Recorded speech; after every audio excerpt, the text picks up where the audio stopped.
YouTubers? It's Dirky Dirk here with another gun review. This one's a little bit more of a long format program.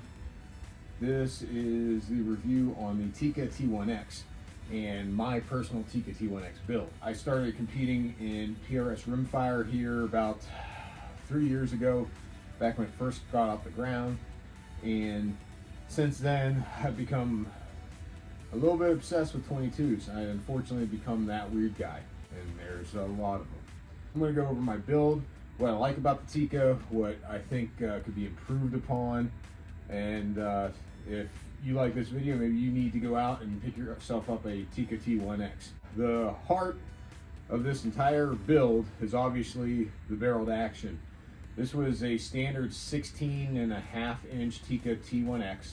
Came with your standard stock it's made out of hard polymer, and it has a little bit of flex to it. So very first thing I needed to do was get a proper chassis, and really for the build I wanted something that was kind of on the lines of like a TRG 22, and of course the KRG Bravo chassis really hits the nail on the head. From the pistol grip section to your front hand guard, it looks the part of a Socko.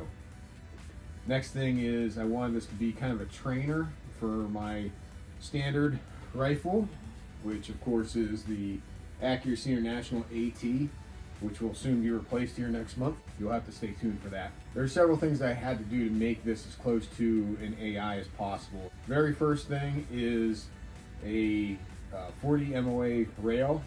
This one is from Area 419. Next is to put some weight out front, because again, with this 16-inch barrel, it's kind of a medium profile. It's not a sporter, but it's also not a heavy barrel. It doesn't really balance well. It's really ass heavy, which is fine for a hunting rifle, but when it comes to competitions, you kind of need it to balance. So out front here we have Gray Ops CNC chassis weights, as well as putting on a spigot mount here and a Atlas bipod. This bipod was won by shooting a perfect zero in the center of a playing card. It's one of the side stages at one of the PRS events, so thank you Accutech P&T for that. And then it's on an ADM mount. That allows me quick on and off of that. Also gives the rifle a nice balanced look. It almost looks kind of like a railgun. And since I'm a big sci-fi nerd, that's kind of my jam. So having the barrel that's just barely exposed past the spigot mount is kind of cool. The action here, this is a Sturkwork swept bolt, which feels very much like an AI. Take this mag out. So you have a swept bolt that is very easy to maneuver, and even though 22s aren't really that hard to pull the bolt up, I find that having it that close to my Accuracy International rifle, I'm used to manipulating the bolt very similar to this with a swept bolt on the AI. Then we come down to the Midas trigger. I made sure that the original factory trigger was crisp, and then I ended up putting, I think it's a Dave-O, or no, Yo-Dave. It was a Yo-Dave spring, which it was fine. It was somewhat light enough, but there's still some uphang. So to be able to have a two-stage trigger that can be adjusted back and forth just like a standard Accuracy International trigger, it was very beneficial. My big issue, and this was up, I thought that a 3-18 would be perfect for this rifle, because we're only shooting out to 200 yards, sometimes 300 if we're lucky. So I thought a 3-18 would be really good, and as a general purpose scope and for a hunting scope, it's actually a great scope to use. The problem is that to use the reticle effectively, you have to be all the way at 12 to 18 power, because the reticle is so shrunk in that I should have really went with a 5 to 25 power scope. However, with this being able to adjust your parallax down to 10 yards, It's very beneficial for something like, you know, rimfire. I do like that aspect, but the mag range wasn't quite there. This is why filming is difficult. So the Tika, like every other 22, is a proprietary magazine. I think the only one that's not considered proprietary is the 1022 mag. So you have these proprietary 10-round magazines. These feed exceptionally well, except for Lapua Center X cats. And then on top of everything else that we have on this rifle, I have a KRG heavy Arca rail. That kind of helps balance everything out. But coming back to the magazine, I'm having an issue, and it might just be the chamber dimensions, but on the 7th round on Lapua ammo, I have issues where that round wants to jump upwards into the chamber area, and it's kind of a pain because I basically have to do this maneuver where as I'm feeling it hang up, I quickly just push down on the round as I'm pushing the bolt forward. And that does help, but for some reason Lapua just does not want to feed. I've not had that issue with any of the CCI's standard velocity stuff, so I'm probably going to go back to CCI. Speaking of CCI, with some older lots of ammo, this is an issue with 22s, is you have to match your ammo with your lot number, because I've had some CCI standards that shot better than some Lapua Center X. So you want to do your research and try to find what lots work best for your gun, and that's just, it's the name of the game with 22. I know this rifle is well capable of doing 10 shots in a half-inch group at 50 yards.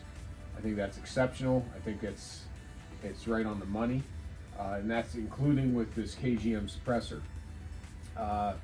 CCI standard velocity seems to be a pretty happy one. When it comes to hunting, CCI mini mags are exceptional in here. The velocitors open up a little, but when I take this out hunting, I've shot crows at 100 yards before.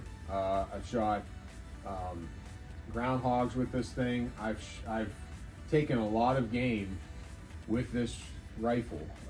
This is quite the squirrel punisher too. So it's a more than capable hunting rifle. I think that with everything that this gun has on it, this is actually one of my favorite rifles to shoot. One of the things that is an issue with the Tikas in particular is they have updated this over the years. I can't show you through YouTube how to disassemble this, but it's literally a button on the side of the receiver, kind of like some custom 700 actions where the bolt comes out the back without a trigger button up through here. The ejector is a coat hanger ejector. It's literally just this thin piece of coat hanger. I have not had any issues with it. It's ejected very, very well, but apparently it was a big enough issue where there is now a Gen 2 of this gun, I think starting in 2020 or so, and it has a hard stop ejector that's built into the magwell, and unfortunately they cannot be swapped out from Gen 1 to Gen 2 because the bolts are different. Speaking of bolts, this firing pin is one of the most ignorantly strong firing pins I've ever seen. The protrusion that hits that rim, I have only seen 3 misfires in this gun, and it was the cheap stuff that you would find at Rural King. It was what was that? I can't remember now. It was some really, really crappy junk factory ammo, and it was supersonic, so 1,300 feet a second. I tend to not shoot that on a gun like this. I also usually don't like shooting plated ammo, any of the copper wash stuff. Because this is a competition gun, I need this bearing surface through the barrel to be filled with that soft lead. So, you know, CCI standards, putting a box through there after I clean the chamber area, because there's a little circle of lead deposit, kind of like a carbon ring in front of the chamber. All I do is clean that every 500-ish rounds and then push a patch through the barrel. That's it. That's all my cleaning is. But it's beneficial to have a rimfire 22 because now I can go out back, pop a few shots off, do some positional work, get my bearings when it comes to how to handle my firearm. And then when it comes time to center fire cartridges, like these 6mm that we're shooting these days, the recoil is non-existent, so all it is just a little bit of extra noise. So there is actually a good carryover on rim fires compared to center fire cartridges, because if you can do a good wind call at 200 yards on something like this, you can do a wind call at 1,000 yards very easily with a 6mm. So one thing I do like about this Vortex Strike Eagle, this is the newest generation. It has a locking cap for turret adjustment, but there's a few things I don't like about it, and it's just coming from being a glass snob. Once you shoot a Schmidt and Bender scope, or a Tangent Theta, or a Zero Compromise, or even some of the Night Forces, some of the lower end scopes just don't feel right. And to be fair, the Gen 3 Razor feels a lot better than this, and it should, because this is a $700 scope, while the Razor Gen 3 is pushing north of $3,000. But the turrets are kind of mushy, but they do lock, which is crucial for me as a guy who hunts with a lot of these guns. You put them in packs, and sure as shit, that turret will slip if you throw it into like an Everly stock pack. But the big thing was glass quality. When I start getting up there, that 12 plus magnification, there is a lot of chromatic aberrations, and so I have to be very aware of that. But also, this is really just for a rimfire, so I really don't feel the need to have a $3,000 scope on a rimfire. Maybe later in life when I hate myself, it might be true, but otherwise it's been more than doable. The groups on this gun, like I said, anywhere between half-inch to 1-inch groups at 50 yards.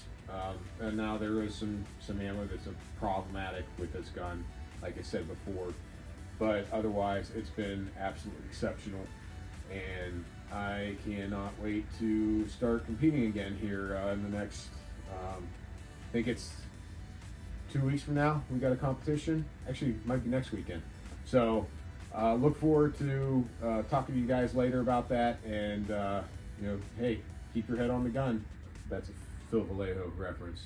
Don't sue me, modern day sniper.